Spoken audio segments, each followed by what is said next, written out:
Hi friends, welcome back to my channel. ഇന്നത്തെ നമ്മുടെ recipe mutton കറിയാണ്. വളരെ ടേസ്റ്റിയായി നമുക്ക് മട്ടൻ കറി ഇതുപോലെ തന്നെ തയ്യാറാക്കി നോക്കാം. അപ്പോൾ എൻ്റെ ചാനൽ സബ്സ്ക്രൈബ് ചെയ്യാത്തവരൊന്ന് സബ്സ്ക്രൈബ് ചെയ്ത് സപ്പോർട്ട് ചെയ്യുക. അതുപോലെ തന്നെ ലൈക്ക് ചെയ്യാനും ഷെയർ ചെയ്യാനും മറക്കല്ലേ. അപ്പോൾ നമുക്ക് വീഡിയോയിലോട്ട് പോകാം. അപ്പോൾ നമ്മൾ ആദ്യമേ മട്ടനൊക്കെ കഴുകി ഒന്ന് വൃത്തിയാക്കി വെച്ചിട്ടുണ്ട്. ഞാനിവിടെ 2 കിലോ മട്ടനാണ് എടുത്തിരിക്കുന്നത്. ഇനി നമുക്ക് ഈ മട്ടൻ കുക്കറിലാണ് നമ്മളിന്ന് കുക്ക് ചെയ്യാൻ പോകുന്നത്. നമ്മൾ കുക്കർ വെച്ച് കൊടുത്തിട്ടുണ്ട്. ഇനി നമുക്കതിലേക്ക് വെളിച്ചെണ്ണ ഒഴിച്ചു കൊടുക്കാം. അപ്പം നമ്മുടെ വെളിച്ചെണ്ണ ഒന്ന് ചൂടായി വന്നിട്ടുണ്ട്. ഇനി നമുക്കതിലേക്ക് ഉലുവയാണ് ഇട്ട് കൊടുക്കുന്നത്.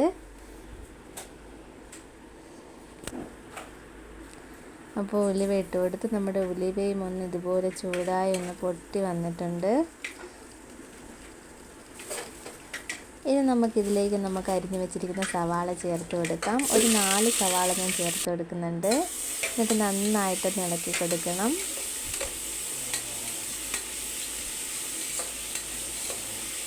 ഇനി നമുക്ക് സവാള പെട്ടെന്നൊന്ന് വഴണ്ട് വരാൻ വേണ്ടി ഇതിലേക്ക് ഒരു അല്പം ഉപ്പ് കൂടി ചേർത്ത് കൊടുക്കാം.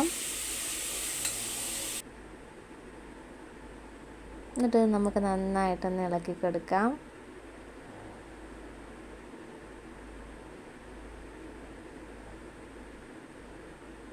ഇനി ഇതിലേക്ക് ചേർത്ത് കൊടുക്കുന്നത് ചെറിയുള്ളിയും അതുപോലെ തന്നെ വെളുത്തുള്ളിയുമാണ്. ഒന്ന് ചതച്ചെടുത്തിട്ടേ ഉള്ളൂ, പേസ്റ്റ് രൂപത്തിലാക്കിയിട്ടില്ല.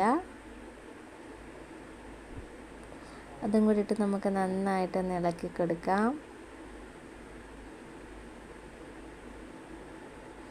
നമ്മുടെ ഉള്ളിയൊക്കെ നന്നായിട്ടൊന്ന് വഴണ്ട് വരണം. അതുവരെ നമുക്ക് നന്നായിട്ട് ഇതുപോലെ ഒന്ന് ഇളക്കി കൊടുത്തുകൊണ്ടിരിക്കണം.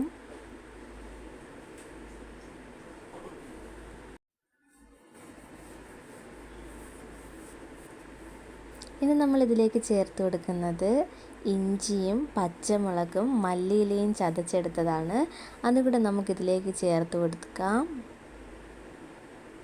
അപ്പോൾ ഇത് ഞാൻ പേസ്റ്റ് രൂപത്തിലാക്കി അടിച്ചെടുത്തിട്ടില്ല, ഒന്ന് ചതച്ചെടുത്തിട്ടേ ഉള്ളൂ.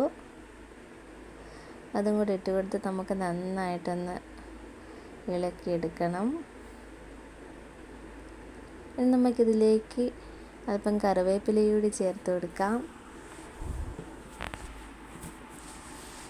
ഇത് നന്നായിട്ടൊന്ന് ഇളക്കി കൊടുക്കുക. നമ്മുടെ ഉള്ളിയും പച്ചമുളകും എല്ലാം കൂടെ നന്നായിട്ടൊന്ന് വഴണ്ട് വരണം. അതുപോലെ തന്നെ നമ്മുടെ ഇഞ്ചിയുടെയും വെളുത്തുള്ളിയുടെയൊക്കെ പച്ച മണം ഒന്ന് മാറി വരികയും ചെയ്യണം.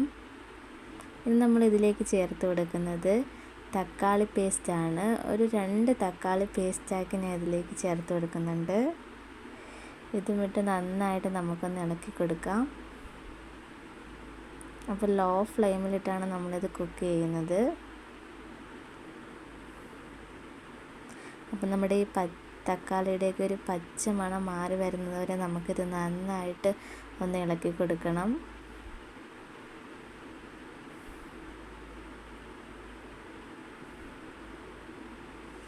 അപ്പം നമ്മുടെ ഉള്ളിയൊക്കെ നന്നായിട്ട് വഴണ്ട് വന്നിട്ടുണ്ട്. ഇനി നമുക്കിതിലേക്ക് മസാലകൾ ചേർത്ത് കൊടുക്കാം. ഒരു സ്പൂൺ മഞ്ഞൾപ്പൊടി ഞാൻ ഇതിലേക്ക് ചേർത്ത് കൊടുക്കുന്നുണ്ട്. എന്നിട്ട് നമുക്ക് നന്നായിട്ടൊന്ന് ഇളക്കി കൊടുക്കാം.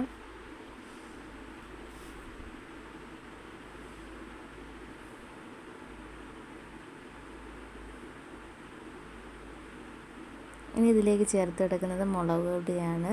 ഒരു 2 സ്പൂൺ മുളക് പൊടി ചേർത്ത് കൊടുക്കാം.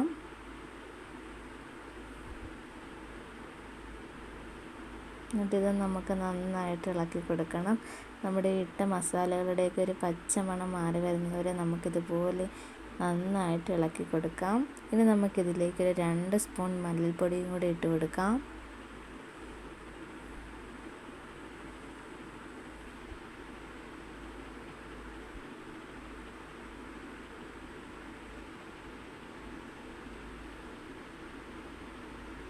എന്നിട്ട് നന്നായിട്ടൊന്ന് ഇളക്കി കൊടുക്കണം.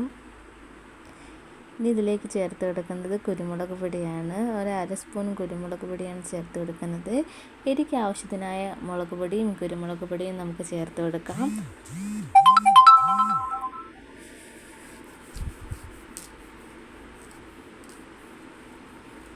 അതുപോലെ തന്നെ നമുക്കിതിലേക്ക് ഒരല്പം കറി മസാലയും കൂടി ചേർത്ത് കൊടുക്കാം. ഒരു 1.5 സ്പൂൺ ഗരം മസാല ഞാനിവിടെ ചേർത്ത് കൊടുക്കുന്നുണ്ട്.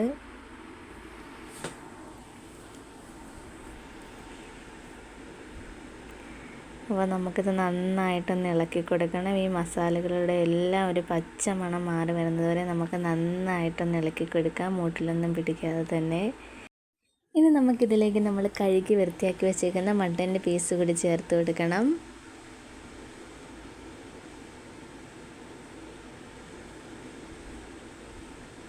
ഇനി നമുക്ക് ഈ പീസിലെല്ലാം അരപ്പ് വരുന്നത് വരെ നന്നായിട്ട് ഇളക്കി കൊടുക്കുക. ഒരു 6 വിസിൽ വരുന്നത് വരെ നമുക്കിതൊന്ന് കുക്ക് ചെയ്തെടുക്കണം. അപ്പോൾ നമ്മുടെ വളരെ ടേസ്റ്റി ആയിട്ടുള്ള മട്ടൻ കറി ഇവിടെ റെഡി ആയിട്ടുണ്ട്. അപ്പോൾ വളരെ പെട്ടെന്ന് തയ്യാറാക്കാൻ കഴിയുന്ന ഒരു മട്ടൻ കറി റെസിപ്പിയാണിത്. ഇഷ്ടപ്പെട്ടാൽ ഒന്ന് ട്രൈ ചെയ്ത് നോക്കുക. അതുപോലെ തന്നെ ഫീഡ്ബാക്ക് അറിയിക്കാനും മറക്കല്ല്. പുതിയ റെസിപ്പിയുമായി കാണുന്നത് വരെ ബൈ. Thanks for watching.